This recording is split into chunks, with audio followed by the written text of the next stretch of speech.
Hi friends, तर आज आपण हँगिंग मॅन कॅन्डलस्टिक पॅटर्न बघणार आहोत। हँगिंग मॅन कॅन्डलस्टिक पॅटर्न चार्टवर बनल्यानंतर आपण ऑप्शन ट्रेडिंग मध्ये बाय किंवा स्टॉक्स मध्ये सेल एंट्री कसे करतो हेच आपण या व्हिडिओमध्ये बघणार आहोत। तर हँगिंग मॅन हा एक बिअरिश कॅन्डलस्टिक पॅटर्न आहे।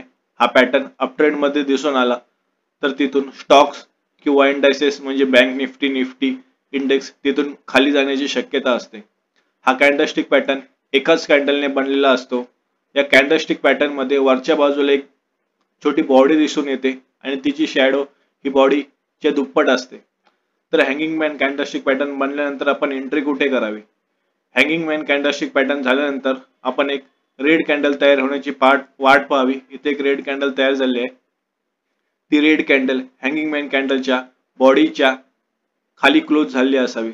तर तिथे आपण ऑप्शन ट्रेडिंग मध्ये पुट ऑप्शन बाय करावा किंवा स्टॉक्स सेल करू शकता आणि स्टॉप लॉस हा हँगिंग मॅन कॅन्डलच्या हायच्या वर लावा। हा निफ्टी बँक इंडेक्सचा 28 नोव्हेंबरचा चार्ट आहे। अप ट्रेंड चालू होतं। अप ट्रेंड मध्ये निफ्टी बँक इंडेक्स मध्ये हँगिंग मॅन कॅन्डलस्टिक पॅटर्न बनलं। हँगिंग मॅन कॅन्डलस्टिक पॅटर्न नंतर आपण एक रेड कॅन्डल फॉर्म होण्याची वाट बघितली, जिची क्लोजिंग ही हँगिंग मॅन कॅन्डलच्या बॉडीच्या खाली झाली असावी। त्यानंतर आपण एक option trading bank Nifty option trading मध्ये पुट ऑप्शन बाय केलं असतं आणि स्टॉप लॉस हा हँगिंग मॅन कॅन्डलच्या हायच्या वर लावलं असतं तर आपल्याला भरपूर सारं प्रॉफिट भेटलं असतं। तिथून मार्केट खाली गेलंय। पहिले टार्गेट असतं आपलं 52,500 चं सायकोलॉजी लेवल, सेकंड टार्गेट असतं प्रिव्हियस डे क्लोजिंग आणि थर्ड टार्गेट असतं नेक्स्ट सायकोलॉजी लेवल 52,000 चं। नेक्स्ट निफ्टी 50 मध्ये 28 नोव्हेंबरलाच हँगिंग मॅन कॅन्डलस्टिक बनलेली आहे। अप ट्रेंड चालू होतं।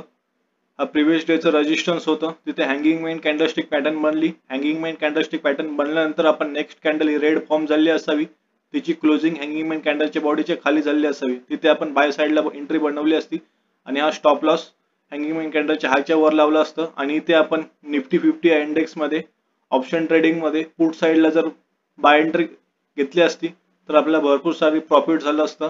नेक्स्ट टार्गेट आपलं हे प्रिव्हियस डेचं सपोर्ट असतं।